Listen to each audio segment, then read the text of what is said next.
Welcome back to Burn the Ship, the podcast we connect entrepreneurs to professionals to help you go all in on your business. I'm your host, Ezra Brown. Without further ado, I'm going to allow my guest to introduce himself.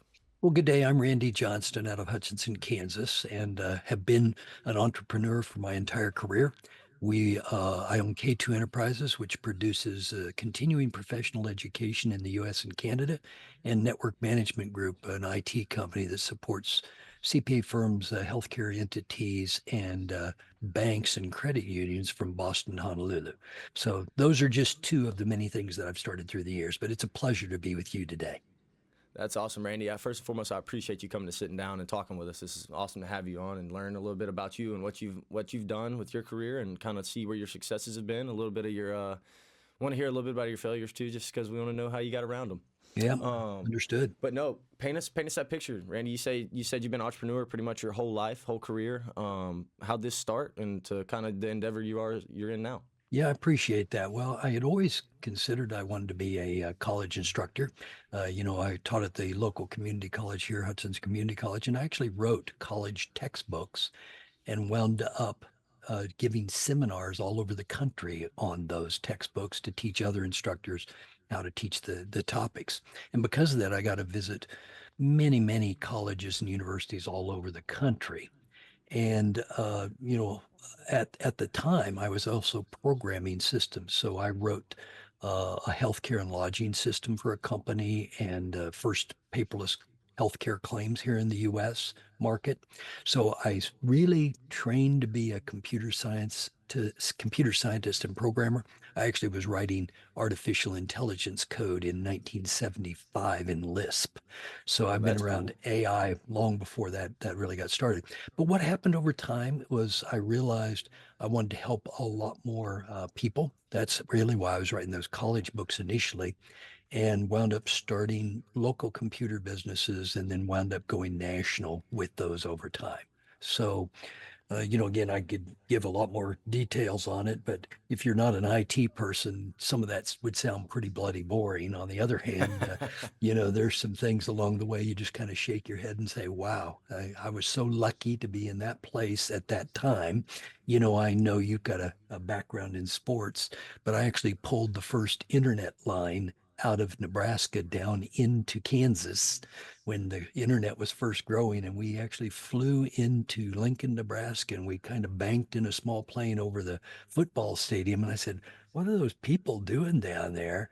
And I saw all sorts of high-end cars and whatnots. And I asked the guys when I got on the ground, I said, are those the players? I mean, are those guest cars? And they said, oh, no, no, no, those are players' cars. And I said, I didn't think that was legal in college sports. But the Cornhuskers were very, very good at that time. So there were some benefits. Most definitely, yeah, especially in that time. But that's super awesome. So that's kind of, especially going from IT and that shift to where you're doing, the continued education, gig that you're doing now with K2. How was that shift? What was that? I know you said you want to do instruction, but what was that mental shift of like leaving that IT space? Well, it turns out I've never really left the IT space. About to say once they got your prongs in the IT space, I feel like nobody leaves. I got a couple friends that are in it. That's Yeah, well, it turns out I've been fortunate to help with the evolution of Microsoft Windows and Microsoft Office and pretty much all the accounting software products that you would name, from QuickBooks to SAP and Xero and Sage Intacct, NetSuite, all those type of products. I've had. Yeah, I see those every day being in payment processing. I see those all the time. All Yeah, those. absolutely. And it turns out that, I did the design work on a lot of those platforms. But, the longer story is I was doing IT infrastructure networks because it was the very, very early days of local area networking. And that led me into accounting software, which led me into paperless, which led me into workflow, which led me into CPA firms. So the accounting technology thing really was not intentional. It was an accidental thing, but I was just going where people were inviting me. So, it's like, well, that sounds interesting. I'll go learn about that. Well, that's interesting. I'll go learn about that. And it just became an ever expanding thing. And so, one of the contrarian things that you're often told, focus on a single thing and you'll do better. I found that way too boring for me. So Right. I actually just try to keep my wits about me and say, well, if I learned this over here, can I apply it over there? And so I've crossed industries through all these years, noting something I learned in manufacturing, I can apply over in construction, or something I learned in construction, I can apply in healthcare. And, that's been a very fascinating journey for me. Right. No, that's super awesome. Yeah, because it's very intriguing. Just looking at how it goes now. We look to integrate into softwares all the time that are up and coming. Looking for that dev team to integrate our API into instead of Stripe, because it's a whole lot. We're a whole lot cheaper, and we could pay you on the back end. Stripe's not going to. Yeah, Um, exactly. In fact, when you look at all of those payment systems, and I know a lot of them just like you do, Stripe and PayPal and so forth, the way the discount rates apply and how onerous those can be for small businesses to start with, right. not to mention sometimes convenient, sometimes inconvenient. But as this continues to evolve, again, you heard a background in banking, as the Fed Now system comes into place and we get more and more ACH, this transition from a cash and credit economy to a wireless economy, it's real. Oh yeah, big time. Most definitely. I see it daily. I hear it, and that's a complaint people give to you. It's like, I can't do this, or my ACH is 1%, and I'm taking in $15,000 transactions. I'm not trying to pay that, and I'm like, I wouldn't either. I don't blame you. That's why you need to switch over with us. Yeah. We're going to be 40 cents on that transaction. That's $50 for you. Yeah, in fact, it's been interesting to watch the escalation in fees and the decline in service, because again, I've Right. been around this IT stuff and frankly, finance, in addition to accounting, for so long. It's like, really, because in the early days of banking here in Kansas, Kansas was a unit banking state.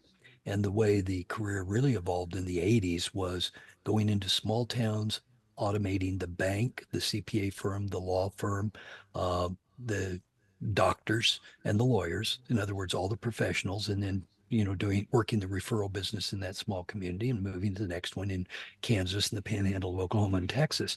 So I was used to clearing banking items from Western Kansas in a day, where it used to be it would take 3 days to clear from Western Kansas. And so, Right. that's kind of old school that probably the listeners aren't so interested in nowadays. But it's been fascinating to watch the logistics change in finance and distribution and so forth. And, where I can help with those, because I did that with Walmart in the early days of Walmart too. That's awesome. Yeah, you definitely had some innovation in your time, not just entrepreneur and just innovator too. Well, I say it pretty simply like this. I just go where people invite me, as I said earlier, and I've been able to hang around with a lot of smart people. But I'm from Kansas. I usually say that stands for keep it simple. So I'll walk into a room and, listen to what's going on and say, did you consider doing this? And it's like, no, I think it might work. But, I've often seen it somewhere else, so I already Right. pretty much know it will. But once in Right. a while, you get one of those like aha moments, because in the early days of the Microsoft consulting, I designed what became the file edit view menu. Mm-hmm. We sat in meetings all day long and, are gnashing of teeth back and forth, Oh yeah. trying to work that out. And went back to the hotel room. In fact, I actually just stayed in that hotel in the last 2 weeks, again for the first time in a long time. But I said, I think I could do it like this. And so we walked back into the meeting the next morning and they said, well, that isn't going to work. And I said, yeah, let me show you something. And I already had it working, right? Right. Because Right. that's the old programmer in me saying, I think I can do this.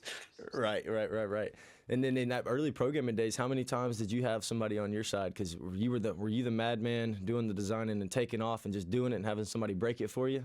A lot of times I was actually the designer and developer. Okay. Many of the most complex products you can build with 5 or 6 really good people. I listen to these huge teams, but if you've got good guys, good people, you don't really need that. But Right.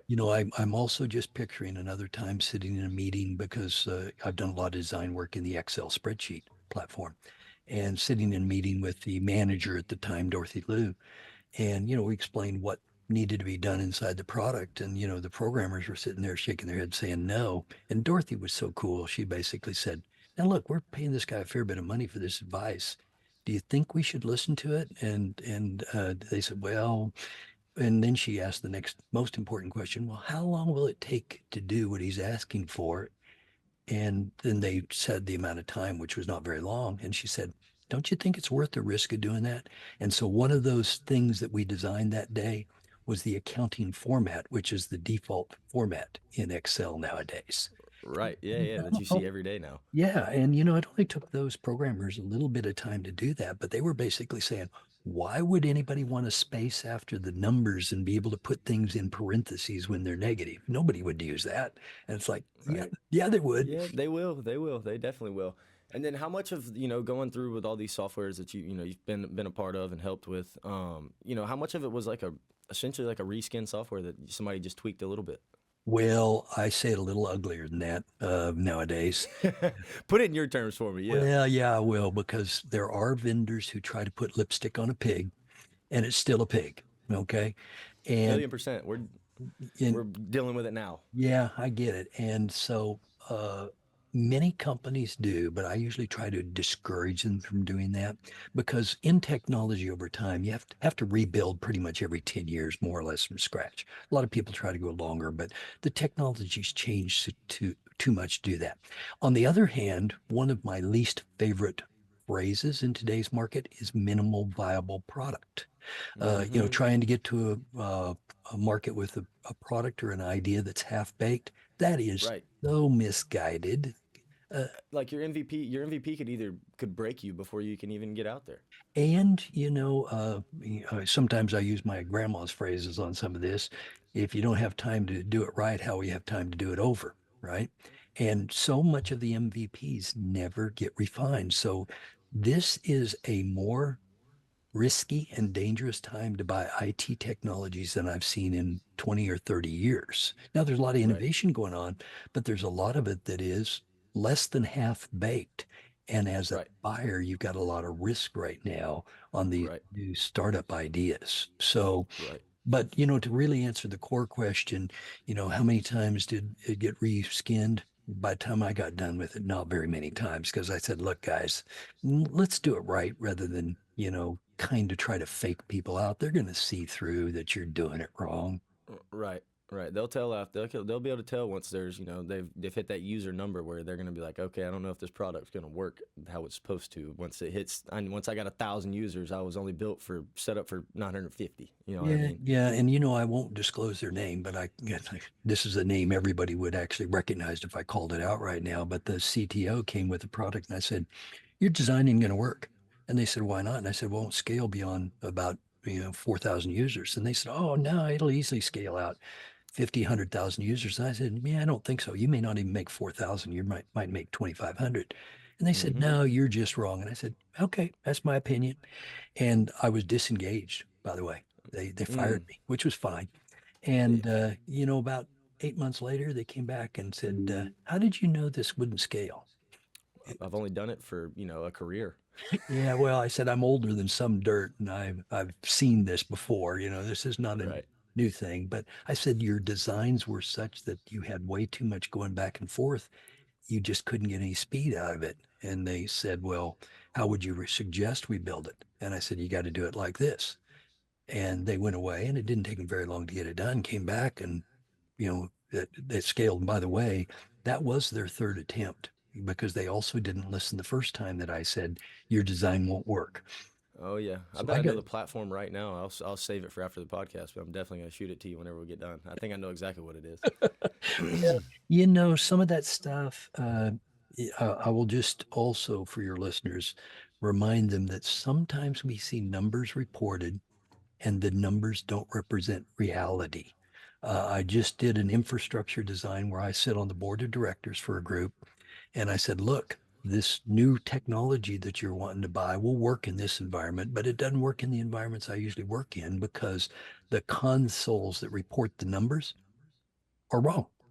And, I do that in a lot of firewalls too. The numbers that they report publicly, I usually cut them in about half, because that's what they actually do. So, here's a case where I would encourage your listeners to be a little conservative, because so much of the time they're optimistic on making forecasts and Right. things go wrong. They take a little more time, or they're a little more expensive, or people don't make a decision quite as quick as they should, or could. And, the bottom line is you've got to be in this for the long haul. And, another pretty common piece of advice that I think is also misguided for entrepreneurs is do what you love and you always have a job. I think the better advice is to do what people need and enjoy what you're doing. And now that's kind of upside down sounding, but the problem is there's certain jobs that if you're trying to do what you love, it's going to be real hard to make money at. But I've found that things that are required, compliance, or things that are desired, I want to go to see a sports game. You know, things that people want or have to do are going to be a lot better than about anything else you'd throw at them. So Right. why try to make up something? Now, that's not to say we shouldn't make up brand new businesses because all the time I watch entrepreneurial ideas and said, that's a really good idea. And I've never seen it done before. But if you're the market maker on an idea, the first one to come out, it's really hard to sell that. So Nope. there's got to be two or three competitors before people say, oh, yeah, this is a real deal. And That's why they say the second rat gets the cheese.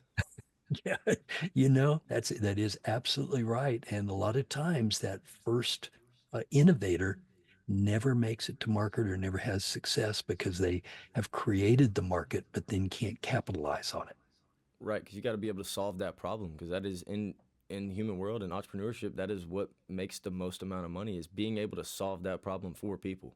Yeah, And and that makes sense because I've never really thought about like you just said being the first guy on the market. You know, you're not the one that usually makes the cheese. You know what I mean? It's you're not seeing on the back end side of what the problem is of your own product currently because you're so fixated on making sure it's running. You yeah. know what I mean? And I've helped with a lot of companies that were absolutely positively first to market. That I'd never seen the idea anywhere else. And we churned a lot of money, trying to build the product, but more importantly, to do the marketing. And in the IT world, these numbers are not exactly right, but it's close. You can build a reasonably good product for about $1 million, but to market it in the US, it's going to cost you 10 or 20 million, right?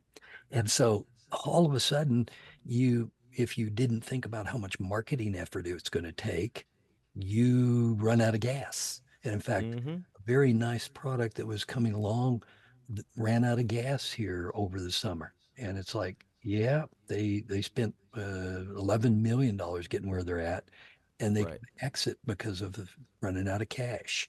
So Right. one of my earliest experience in the 70s was, with a CPA who was running a franchise operation. And, she had a mug and it says, cash is king. And then on the other side, it says, happiness is a positive cash flow. So again, when you're doing your planning, you got to really think about how I preserve cash pretty much at all costs. Now, that is not don't preserve cash if you're going to do the wrong thing. Because the other thing that's a bigger thing in my mind is always do the right thing no matter what, even if it's going to hurt you financially, Right. because it's the right thing to do. And through the years, I've had the good fortune of being around a lot of smart people, but I also always sleep well at night because, to my knowledge, I've never hurt anybody. And I've always tried to say, here's the right thing to do. Let's do the right thing. And Right. many, many times you're going to be in the minority instead of the majority when you're trying to do the right thing because you can do the easy thing or you can do the right thing. Right. Absolutely. And when you do, hey, two rights don't make a wrong. I tell you Darn sure on that one. So, but that. in any case, so you can hear the history on me. I don't like to be too far in ancient history because, again, there's some really wonderful things happening right now. And it's such a pleasure because as I'm participating here in artificial intelligence and the evolution of new quantum computers, those are big gambles, big bets, but they're radically important, I believe, and we'll see a lot of new quantum computers here in the 4 to 6 year time frame. IBM says 2032, but we're not that far out from a brand new. Holy moly, what hit us on a Like the Macintosh drop in the 80s or yeah, 90s, kind of whatever. like the Yeah. Macintosh drop, but I worked with Steve Jobs and uh, really the guys there because bottom line was it was the technical design that actually worked, but also then the elegance of the marketing. So when you go back to products like that, you realize that it was really Wozniak that made the thing work. but it was Jobs who took the credit and did the marketing. So there was not all that much. And in fact, I wish Steve was alive to hear this because there's been a lot of revisionist history about, what happened there.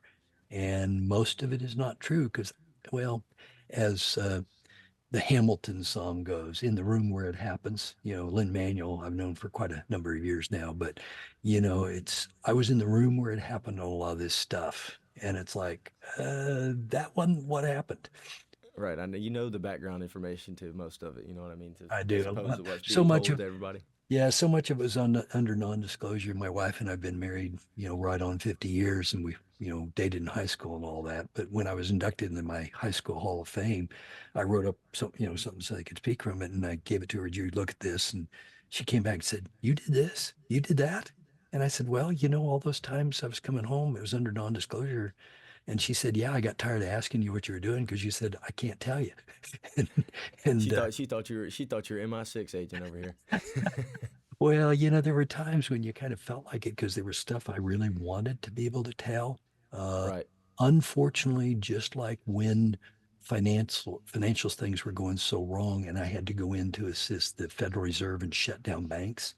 Well, Mm-hmm. nothing worse than knowing you're going to go in and take a bank down when you know you've got friends that have deposits there and they're not going to get their money for a few weeks after you shut the bank down.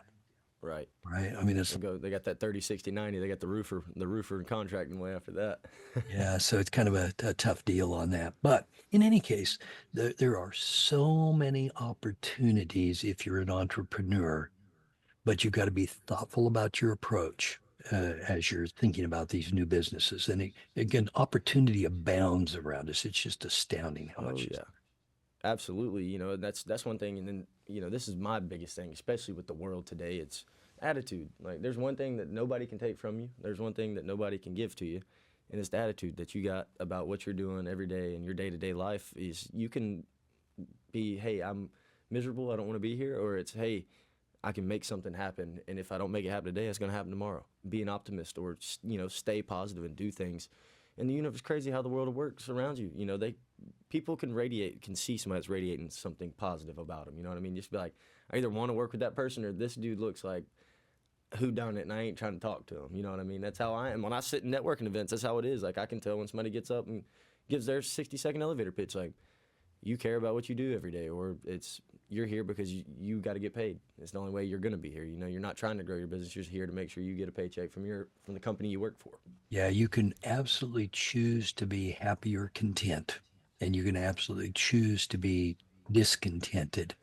And, I'm not Pollyanna-ish about this. I do look for the positive in everybody. In fact, I generally say you can learn something from everybody, regardless of their position in the world.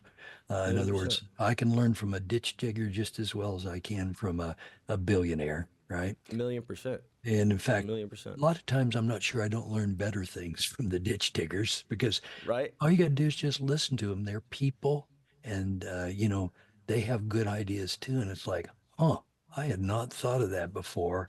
And, Mm-hmm. just treating people well does so much for your own good and Right. for everybody around you. So, Absolutely. the old phrase, you light up a room when you leave it.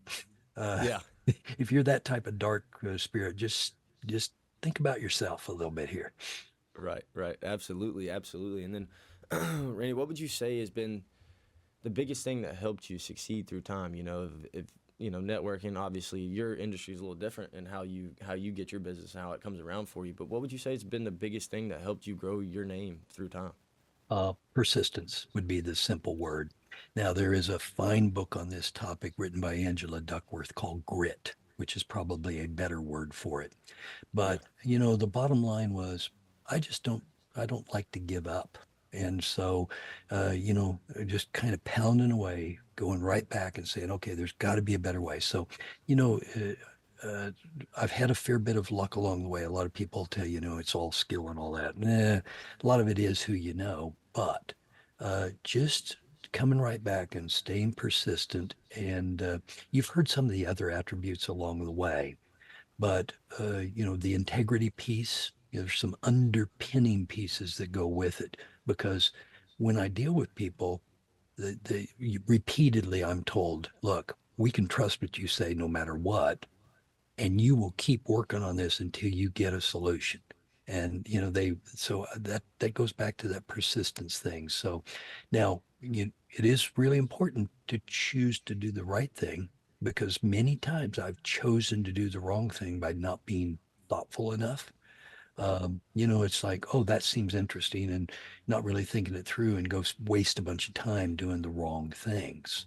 But this for me, the arc has had so much IT in it, but I can look back at all sorts of industries and all sorts of people, and my normal attitude is, okay, I'm here to help you no matter what, and your best interests are what counts. My interests actually don't matter at all in this situation. And I think about it like an old balance scale. I'll keep putting stones in your side of the scale, or coins, maybe it would be a better one. I'll keep putting them in your side of the scale. And I don't care if I walk away and the scale's not balanced, because everybody thinks they've got to have a fair deal, or they've got to have Right. a deal that's in their favor. And I don't think that's the way we're supposed to really work. I think about the golden rule and the way all that goes. But if I keep adding to your scale, what goes around comes around, I think is a Mm-hmm. much better attitude around it. And so anytime I need help from somebody, I can call them up and say, hey, or send them an email. Hey, I need some help. Man, I get to help right on the spot. Right. And that's true with all sorts of people around the country. So for me, it's been always treating people fairly. Like I said, to my knowledge, I've never hurt anybody along the way. Now, we can disagree, and there's good ways to disagree. And there's another fine book called Super Communicators that's out on this type of topic. Uh, and again, it's sincere communication, but you will disagree with people, and you've got to listen to what they're saying in the disagreement to really be able to process it. So, you know, yes, I'm persistent, but I'm also paying real close attention to what people are saying and trying to understand what they mean, not what they say. That's another Right. part of the formula. That's what we talk about every day. God gave us a gift, and if you're gonna be a real good salesman, you better have two good ears and one mouth. There's God gave them to you for a reason. Listen. Yeah, but as I get older, I'll just say my hearing's getting a little slower. So, but it's sometimes in noise and so forth, I don't hear quite as well. And I'm not embarrassed at all to say, look, I really want to hear what you're saying, but I didn't quite understand it, or I didn't quite hear it clearly. Help me understand what you just said. And when Right. you do that, people realize you really are trying to listen, not trying to pitch something to them, or, advance your opinion. So many people sit there with exactly what they want to say next, thinking about that instead of listening to what the person's saying. And it's like, Right. I can watch that happen in conversation. It's like, really? Now, They rather react instead of respond. yeah. And one of the things I have to watch is, because I tend to process pretty quickly. I tend to jump right back into a conversation, because I want to make sure that we're thinking about that point. I know that's not good. That's a bad thing on me, but people know I'm not being impolite about it. I'm just so excited about what they're talking about and want to make sure Right. I'm hearing it. So that's part of the deal too. Right. That's awesome. And Randy, what would you say has been that what was that big struggle when you first started out? Getting your feet into the entrepreneur space. What'd you struggle with? Everybody's got their hardships, things that they didn't do well. Like some people, it's if they're a plumber, it's typically they don't run the back end of their business really well because they can turn a wrench, but they don't know how to send out an invoice on QuickBooks or how to recollect their books or customer service, growing their business. What was that? What was that kicker for you when you first started that you had to kind of overcome? Well, this is going to sound like a success failure type of deal, because again, I'm very cognizant about cash flow, and I've helped a lot of people start businesses from scratch. But what I didn't do properly is, we had opportunities to win some big deals, which we did. Now that's the positive side of that. But what I didn't anticipate was the speed at which the client wouldn't pay. Right. Okay. So I didn't have the terms set right. Now, in the computer industry and in many industries, you can use a form of financing known as flooring. And we did floor some of this stuff. And by the way, once I paid this off, I never floored again. Okay. Just to give you a flavor on it. But in any case, my partner's father died the day that the flooring company wanted to come in and take an inventory and collect the differential. So we had to go do the flooring, and we didn't have enough money to pay the flooring call. Mm, So all of a sudden, it's like, well, we're not leaving the building until we have a check. And by the way, based on your situation, we want a certified check. So, having to go not only to the banks that were involved, but to family members saying, look, we screwed up. We need about another $35,000 to be able to meet this certified check. And this guy's not leaving. And, in those days, clearing funds like that, it was hard to do a wire. right. And, it was hard to get the funds. So it was like, holy moly, never again will I put myself where somebody else is controlling my financial destiny. And I'm probably a very poor advisor on this because I actually just don't like a lot of loans in general. Right. There's a nice, Same way. Same way. there's a nice guy out of New Jersey, Mike Michalowicz, who wrote a book called Profit First.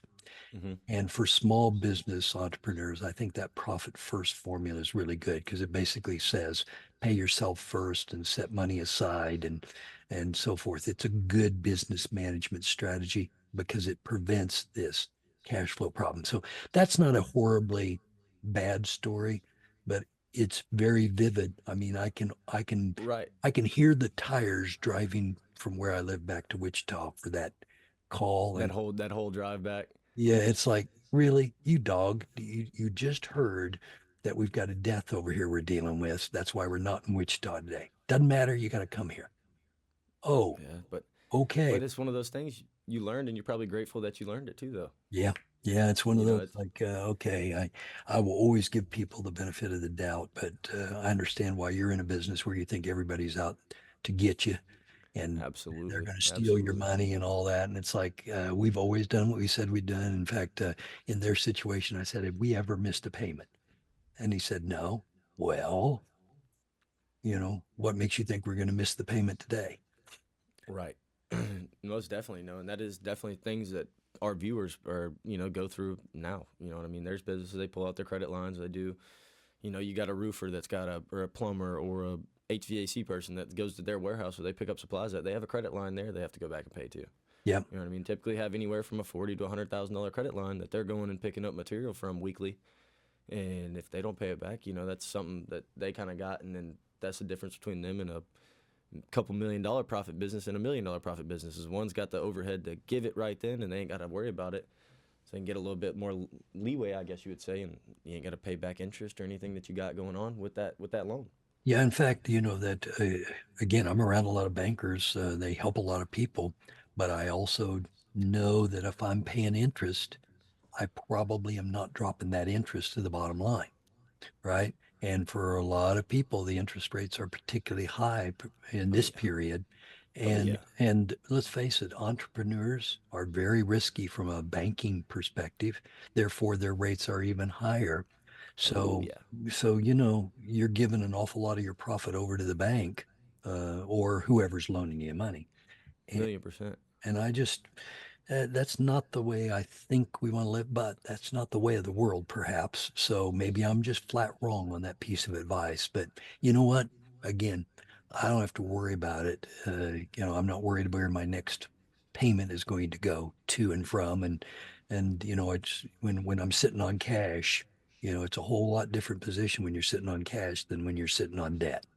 That you dang right. You dang right on that one. It's the difference between the person eating lint in the corner and the person smiling in the corner. Mhm. Yep. That's Yep. how I say it.